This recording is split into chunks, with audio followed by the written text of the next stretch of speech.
Halo teman-teman, kembali lagi dengan saya di Belajar Menjadi Mudah. Hari ini kita akan belajar sistem tata surya. Bumi, tempat kita tinggal, langit, dan seluruh isinya adalah bagian dari alam semesta yang sangat luas. Di alam semesta ini terdapat miliaran galaksi yang berputar-putar di ruang angkasa.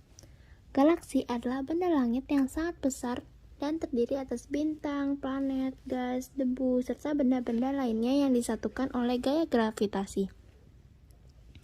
Di antara bermiliar-miliar galaksi tersebut terdapat satu galaksi berbentuk cakram yang bernama galaksi Bima Sakti. Di salah satu sisi galaksi Bima Sakti terdapat sebuah bintang yang berukuran besar yang disebut matahari. Matahari ini menjadi pusat suatu sistem yang disebut tata surya, dan di tata surya inilah bumi berada. Dahulu orang mengira bumi adalah pusat alam semesta. Mereka menganggap matahari, bulan, bintang, dan semua benda langit berputar mengelilingi bumi. Pendapat ini ditemukan oleh Aristoteles dan Ptolemaeus yang kemudian dikenal sebagai teori geosentris. Geo artinya bumi, sentris artinya pusat. Pada abad ke-16 dan 17, teori geosentris dibantah oleh Nicolaus Copernicus, Galileo Galilei, dan Johannes Kepler melalui serangkaian pengamatan. Mereka menemukan bahwa pusat alam semesta ini bukanlah bumi, melainkan matahari. Pendapat ini disebut teori heliosentris. Helio artinya matahari, sentris artinya pusat.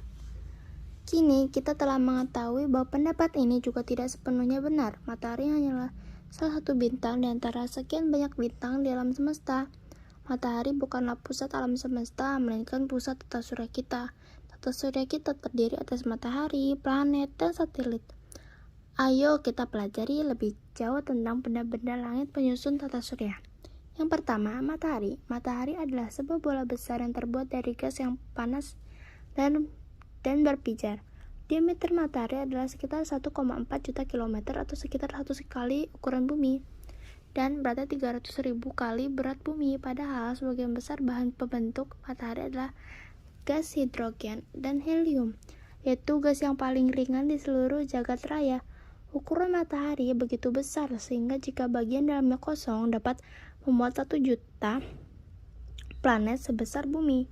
Suhu di permukaan matahari mencapai 6.000 Celcius, dan setiap 1 cm matahari terangnya setara dengan 250.000 batang lilin. Matahari terdiri atas beberapa lapisan, yaitu sebagai berikut. A. Inti matahari. Suhu bagian inti matahari ini bisa mencapai 15 juta Celcius. Di bagian ini terjadi reaksi yang mengubah gas hidrogen menjadi helium. Fotosfer adalah lapisan permukaan matahari yang terdiri atas gas panas dan cahaya yang terpancar ke ruang angkasa, termasuk yang sampai ke bumi berasal dari fotosfer. Kromosfer berada di atas lapisan fotosfer. Warnanya kemerahan dan berasal dari hidrogen yang berpijar. Pada lapisan ini terdapat lidah-lidah api yang membuat kromosfer tampak seperti hutan yang terbakar. Korona merupakan lingkaran cahaya yang hanya terlihat jelas dari bumi saat terjadi gerhana matahari total.